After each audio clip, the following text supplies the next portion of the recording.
Thank you, Riley. Take it away. Yeah, and I'm I'm about to start by asking a question of you, Monica and Kaisa. If you can Mhm. remind me of what the specific guidelines are for poem selection in terms of time and It's Well, different this year. yeah. Go for it, Monica. Go ahead. Oh, in the past, we've had rules to adhere to, like um, pre-20th century poem or 25 lines or fewer. Because there were some major changes in the anthology this year, basically, the NEA had to start from scratch. So all the poems are in the public domain, which means in many cases they are older poems, and they took away the rule of 25 lines or fewer and all of that. So really, no rules other than you have to be reciting a poem from the official anthology held at poetryoutloud.org. got it. Yeah. Approximately how many are there to select from? Is it just a 500, between 5 and 600 this year, which okay? is less than half of what they've had in previous years. They will be building up the anthology over the coming year as they gain permissions. It's a long story. You guys don't need to hear it, but the Poetry Out Loud or the Poetry Foundation based in Chicago used to partner with the NEA.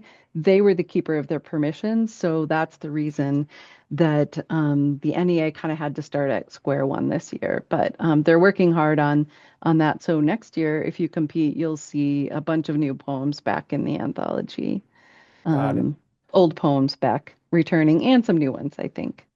And Yeah, how are the poems searchable on the Poetry Out Loud site? Are they like divided by like topic or focus in any way or they're they're not as much any more. That was part of what went away, but you can search by alphabetized list. They, If you know, yeah. like, if you know a poet, right? Pop in, Kaisa, because you've been dealing with You this more than me. you can search by a poet, but because the anthology is so much smaller, you're sort of better off, at least in my perspective, or from sort of a student standpoint, to search by their little drop-down list of what type of poetry subject you might be more inclined to um, be interested in. They have them divided by like, the Oh, they do have some tags home, back in there. love, okay. Renaissance, that kind of thing. And then it'll tell you how many poems per sort of grab word or that, they might have. But they also have sort of a working random poem generator. But I think that searching by sort of the subject has, at least in my opinion, seemed to be more efficient. Yeah. Okay, Yeah, good to I know. actually forgot that they put the tags back on there because when we started the year, the tags weren't they did not. functional. So thanks for bringing that to our attention. If you Yeah. do go on to state finals from regionals, don't forget that you'll need a third poem. So good to start planning ahead just in case. You don't have much time Yeah. to make that decision. And there's also every Friday we do a anthology poem highlight on the social media sites. So we're sort of tying it into the overall thematic gist of America 250, but in sort of a broader sense and coming at it from different ways because um, yeah, so Fridays are sort of focused on one poem from the anthology, how it relates to like home or voice or something, a broader question. But we explore a particular poem every week on the social media sites. So if you're trying to sort of get some inspiration on a third poem, if you don't have one picked out yet, there are a bunch listed on there. And for the regional competition, there's no guidelines around the same poem being presented by multiple different people. No. Nope. So okay. That's, yeah, Um that, and that happens fairly. often, especially in the past, there were some poems that, for lack of a better word, they were just super popular. Hmm. And so sometimes we'd have an event where there were maybe three people doing the same poem, even in a regional, which I'm sure is disappointing for the reciters, but it's so interesting to see those different interpretations Yeah. as sort of an audience member, like I usually am. So I don't know, I don't let it throw you. If someone else is doing your poem, you just do it better. But also, I think, if you take note of all the people that have joined us besides Eva, you guys are all first year participants. So that's also pretty cool because you haven't had really an introduction to perhaps those, poems that people have been really drawn to. You kind of have this blank canvas and blank slate. And so it will be interesting to see if there are poems that more than one student sort of hones in on, or if we have a much broader variety this year, because we have a lot of first year participants, which is really, really great. Yeah. All that to ask because I was just going to start by saying just how important poem selection is to this whole thing. We again, coming from my theater background, every year we audition for our year-round programs, over 500 folks. And I would say that it's the same thing for people coming in to do a theater audition and doing a performance, especially with Shakespeare, which is poetry, so it's like a poem.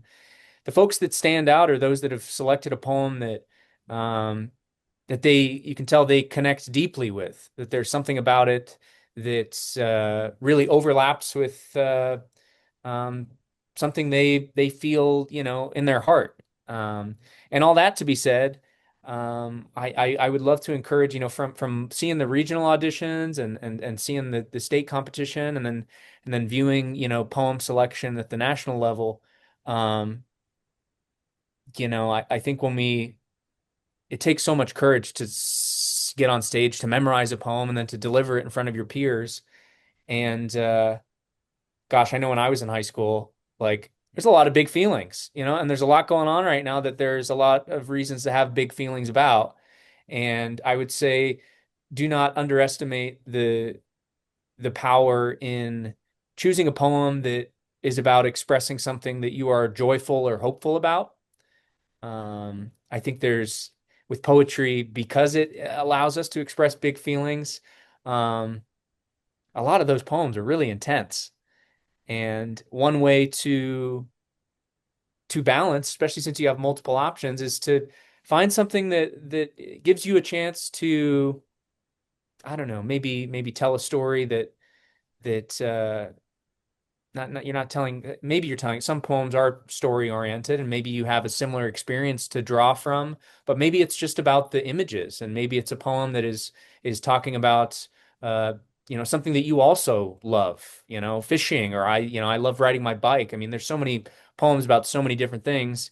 And do not underestimate, the importance of poem selection. And it sounds like it's going to be that's a challenge, with the way that it's organized this year with the database, that it will take some looking.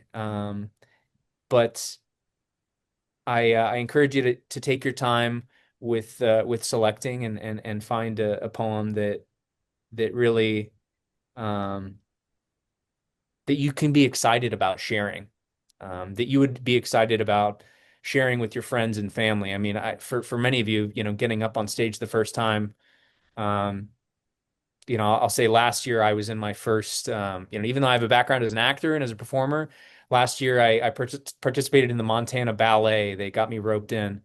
And I will say that I was terrified for the first time stepping on stage, but and didn't want to invite any of my friends or anyone to be there. But if you can find a poem that gets you excited about sharing with your friends and sharing with your family, because ultimately those are the folks that you're going to be practicing with, or you should be. Hey, can I share this poem with you? Because if you don't practice with other people, when you get up on stage to stand in front of an audience, the nerves will be all the more sharp, and it will be challenging if you haven't put in the time actually delivering it to somebody and looking someone else in the eye while saying your poem. I think is an important part of preparation. Um, and so to kind of jump into that, thinking about your preparation once you've selected your poem, um, do not underestimate, there's levels to memorization. And I would encourage you, when I'm memorizing lines, um, to be up on your feet, to be walking, to be moving. Um, when you're working on memorization while you're more embodied, Hmm. um, the memorization gets deeper. Um, and so a lot of times when I'm memorizing lines, I'll go for a hike or I'll go for a walk, or if it's in the winter and you have access to a treadmill even, or maybe it's just in your gymnasium, just walking, doing laps, even just a slow walk while you're looking, taking a line, memorizing it, take another line, will make all the difference in getting that poem not only memorized but mastered, so that when you're encountering all those big feelings on stage of nervousness, that it's deep. Um, and then a huge part of getting that memorization deep is is really understanding what you're saying. And maybe you read it the first time and um, you understand it on its surface. The poem is talking about fishing, and all about fishing, and but not just understanding what is being said, but maybe why it's being said. Thinking about um, getting really specific with a particular image and personalizing every little piece. If a poem is to continue with the fishing metaphor, if a poem is talking about standing in the river and fishing, like think about a specific river. Maybe you haven't fished before and you still want to do this poem. The more specific you get with each of those images in that poem, the easier it will be to move from one to the next. So that personalization is super important. Um, and I would say that, in terms of performance, the beginning is maybe the most important part when we're seeing auditions and seeing hundreds of people in a day. How somebody presents themselves in the first 5 seconds almost does more than the rest of the time. So the importance of rehearsing not only the poem, but rehearsing how you're going to walk on stage and rehearsing what the moment is going to be like, of adjusting the particular microphone, and hopefully you're able to be familiar ahead of time with what that setup is. I encourage you to talk with whoever the person is at regionals or Kaisa. I think you typically do some practice ahead of time. Yeah, we But do like a mic test. Yeah. yeah, but rehearsing for yourself. Okay, I'm gonna take a moment to walk on stage. I'm gonna remember to hopefully be smiling, even in light of all of the nerves and things that I'm gonna be feeling.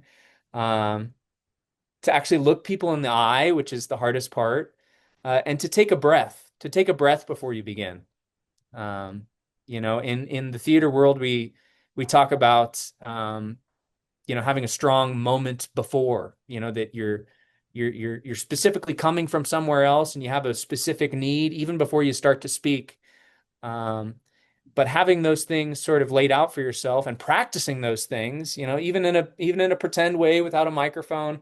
I'm gonna walk out. I'm gonna look to my right. I'm gonna look to my left. I'm gonna adjust the microphone. I'm gonna take a moment. I'm gonna take a deep breath. And then I'm going to think about whatever that first image is that I'm launching into. And as best you can, you don't have a page in front of you, but discovering it out in the audience, as much as you're sharing with the people that are coming to see it. If you can summon the courage to look somebody in the eye and deliver a piece, it immediately brings everybody into the performance more. Um, Clarity is super important. You'll have a microphone, and it sounds like you'll have an opportunity to do a mic check ahead of time and practice hearing what your voice sounds like in a microphone. Maybe some of you haven't heard that before. That can be a wild experience. Um, but articulation is so important. Sometimes there can be an impulse to downward inflect at the end of lines. So let's say, I'm talking about fishing, and I say I cast my line in front of me, and it flies across to the other side of the river, and see how I lift the end of that line. The impulse can sometimes be to, I lift my line and throw it behind me and cast it to the other side of the river, and you kind of drop off at the end. You lose clarity, but really think about supporting through the end of the line. Something like a really useful, silly tool to thinking about vocal support is it's impossible to make this. I call it like motorcycle sound, where you do, or some people call it like a raspberry with your lips. The with actually making a vocalization sound. So not just, but it's actually impossible to do that without engaging your diaphragm and being on support. So one of the best ways to warm up and train your voice, even just taking 10 minutes before you recite your poem, or even when you're working on your poem, take as deep of a breath as you can, get as much air in as you can, and then sustain that for as long as you can. You can you play with that. But that's a good that feeling that you have. Even if you place your hand on your belly, you'll feel your belly kind of tense up and give you that support that you need to give yourself some vocal clarity. Um, and I mentioned end of lines, not tailing off the end of lines. And that's the same with words too. When you're performing, the clarity of how you're saying each word is important. And final T's and D's. Go through and circle final consonants at the end of each line to make sure that you're being, without overdoing it and sounding like a robot. You notice saying that word just at the end, the difference between saying robot and robot. Just adding a little bit of clarity really, really helps your poem. Um, so we've talked about clarity. Um, I the think, impulse. oh, Yeah, Kaisa, please. I could talk all day. I was going to say, as far kind of along the lines with memorization and becoming comfortable with a poem specifically, what I found helped a lot um, is standing in front of a mirror and having to watch yourself speak words, but also recording yourself and Mm. then hearing how you're saying those words, how you're expressing the phrasing of a poem, because poems are unique in that their syntax does not always align with their lines.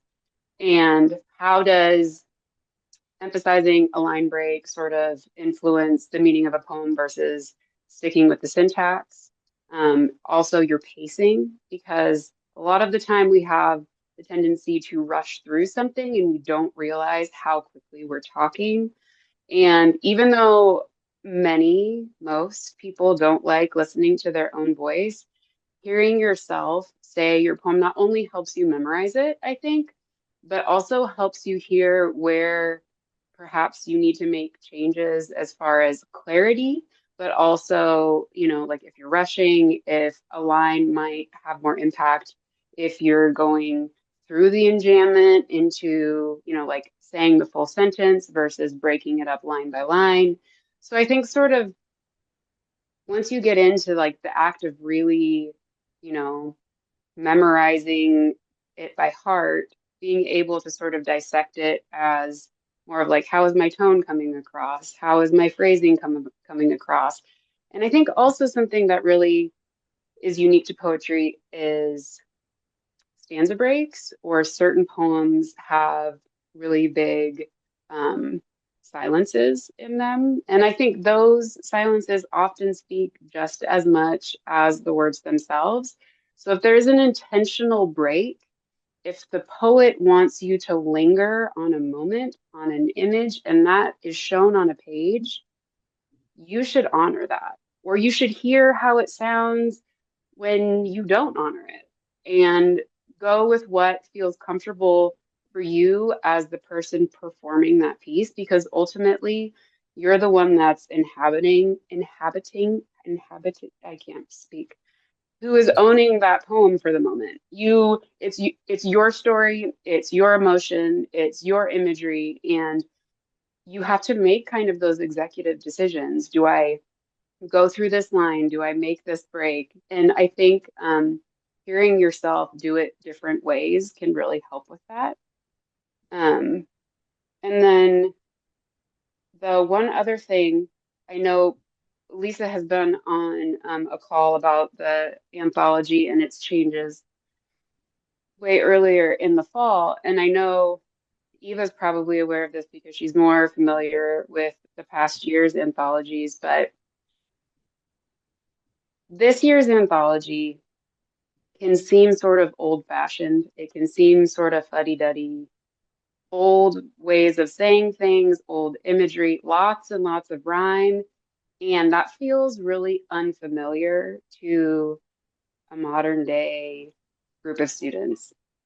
But what I would say is if you take the time to understand, I guess, the narrative behind your poem, like what is your poem really about? You might come to find that there are actually a lot of overlaps as far as what was happening in the world when your poem was written. Why is this poem being written then? What is happening in our world now? How can they meet, or how can you understand emotionally what was being said in, the early 1800s versus now? Like what connections can you make that makes it more emotionally present for yourself today? And I think you'll find that you can sort of see historical mirrors happening if you sort of take the time to really learn about the poems that you're choosing. So anyway, that's my little 2 cents. I will say though that standing in front of people for me, like even standing in front of a video, like I'm like nervous. It's it's not a comfortable feeling for me. I have to really psych myself up to be like, I'm going to put myself out there, even behind a screen, because it's not a natural feeling for me. It's not like my go-to. So I think if you can find tools that help calm you or you can focus on, if standing in front of a mirror, looking at yourself saying something, if that's something you can visualize even on a stage, if you're just talking to yourself, then do that. Like find the tools that really help you be in that moment and with those words. Because I think you'll find the more comfortable and the more you know, and the more intimate almost you are with the story or the imagery, the less nervous you become.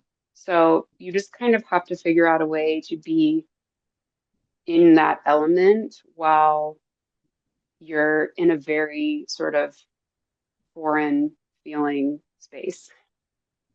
You probably, Riley, you did a great talk last year at State about sort of, you know, how being exposed is unnatural Yeah. and you have to find ways to sort of, you know, find that glimmer of confidence or find your way into yourself or into the character that you're speaking from where it doesn't necessarily make you more comfortable, but it can give you a different level of confidence.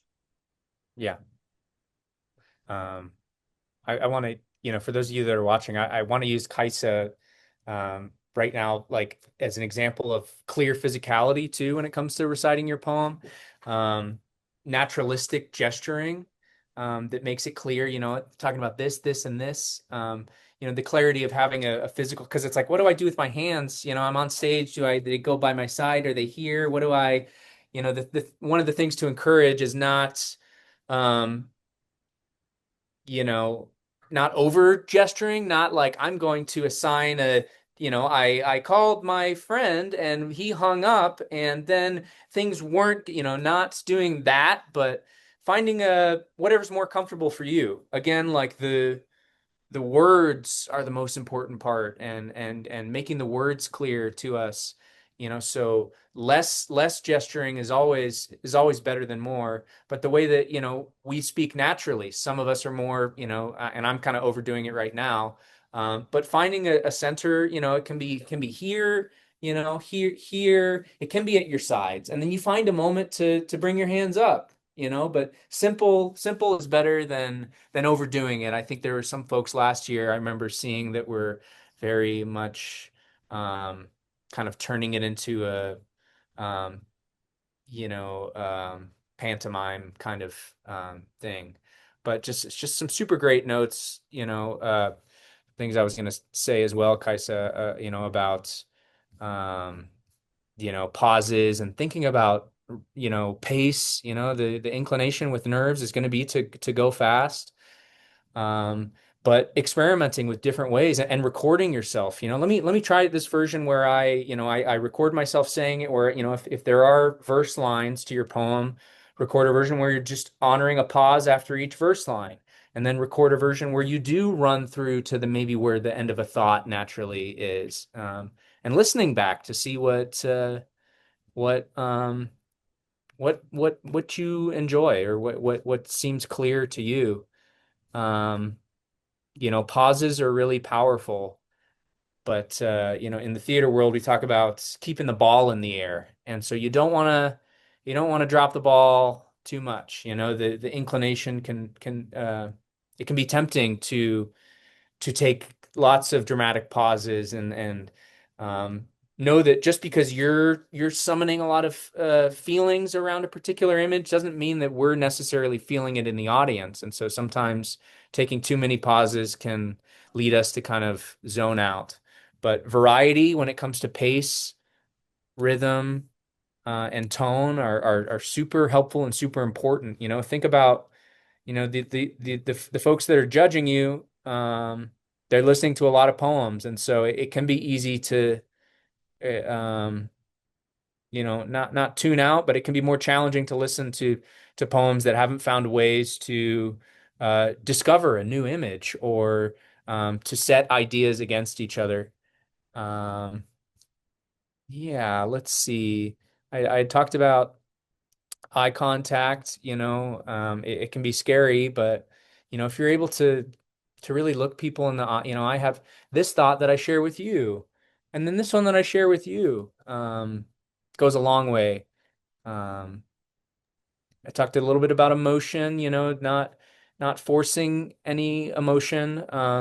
If emotion bubbles up in the poem, that can be powerful, but the importance of not letting that get in the way of clarity and speaking clearly, and certainly the importance of not trying to summon emotion for effect.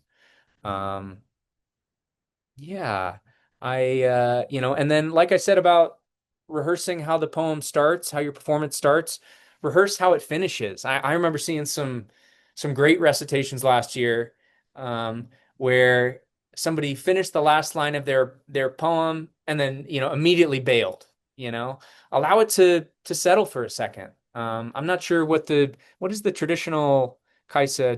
Are they supposed to say something at the end of their poem, or they just let it land Usually. Yeah. and then leave? Um, yeah, I think so. I mean, like you, Riley, last year was my first introduction to Poetry Out Loud, so I've only seen one regional and one state. Um, but what I was also going to mention is no judge has a copy of your poem in front of them except the person that is doing the prompting and the person who is doing the accuracy score. So how you present your poem is entirely up to you.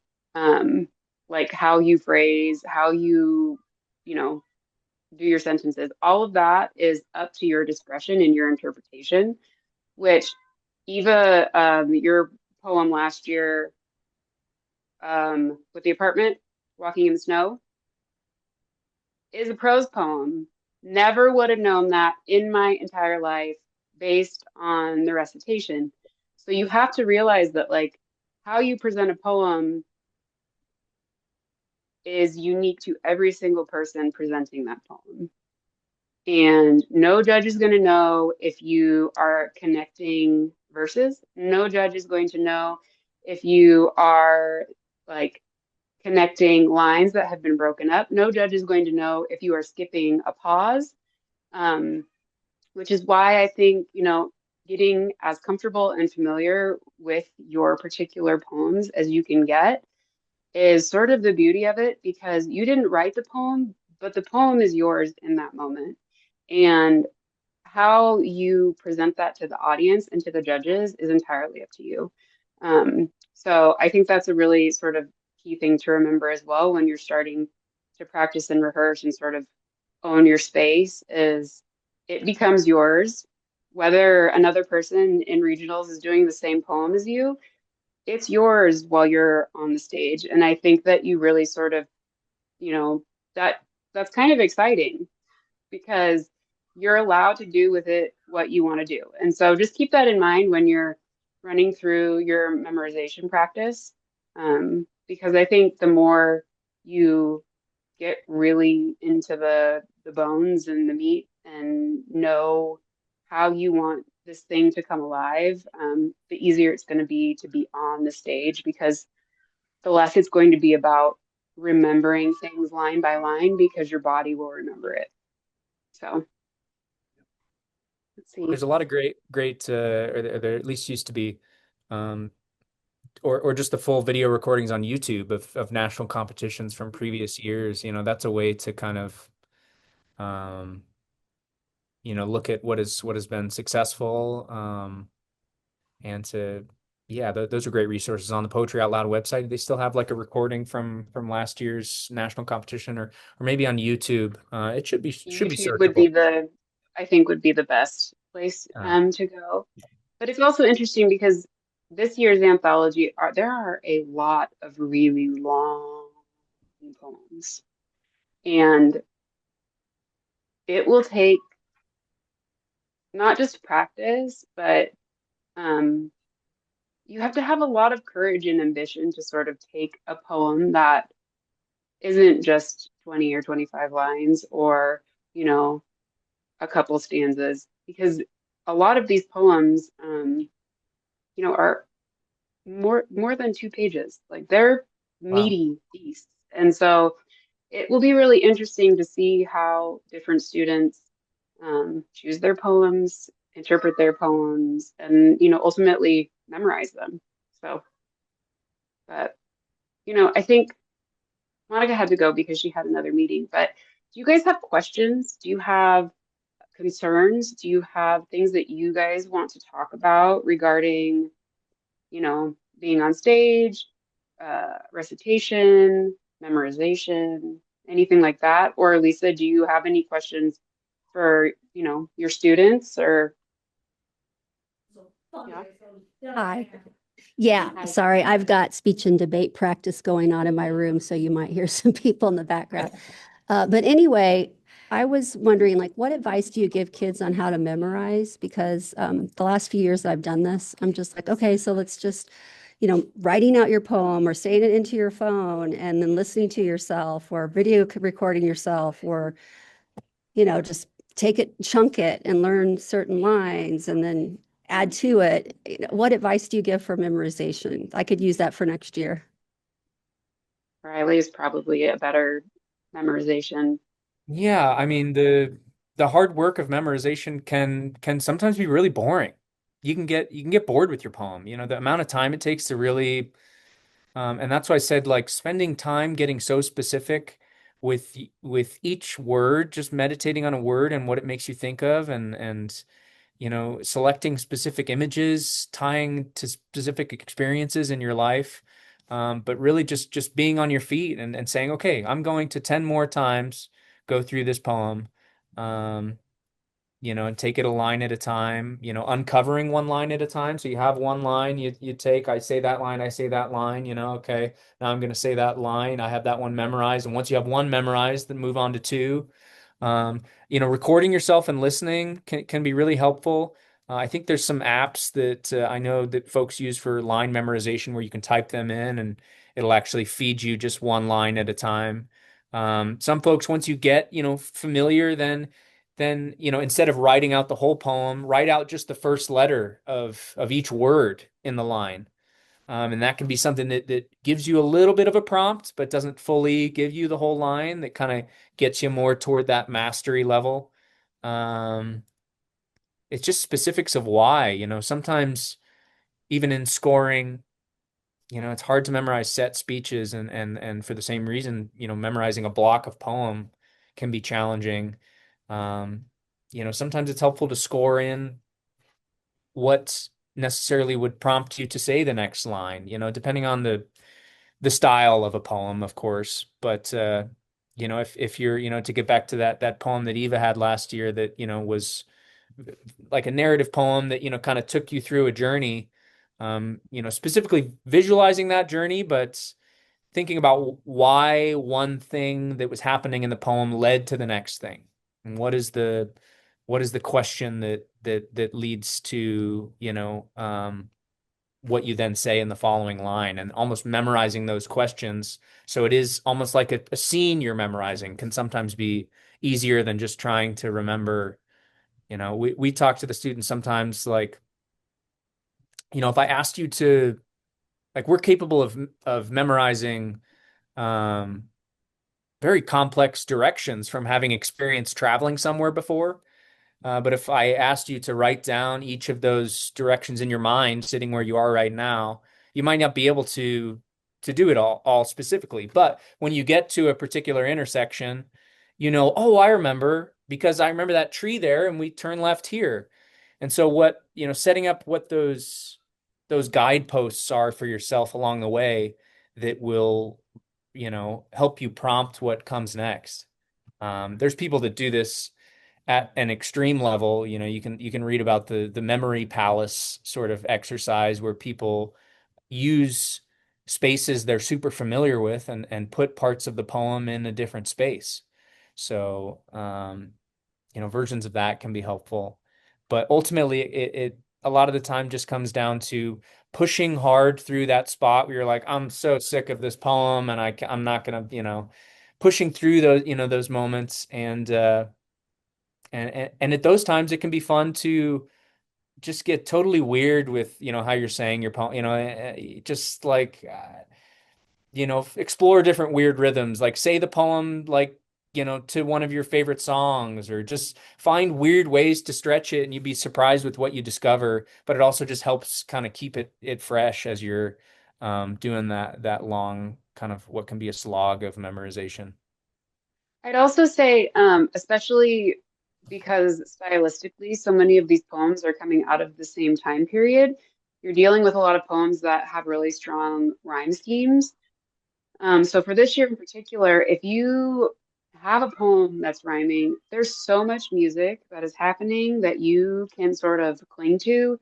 So it's not that you turn it into like something that's like sing song and na, but that really helps sort of ground you. Like if you have two lines at a time that are rhymed, like I complete these lines and then I move on to the next rhyme and then I move on to the next rhyme. So if you have like ways of breaking the poem up naturally, that's already there, that the poet has intentionally put in place to sort of signal that these two things belong together and then these two things belong together.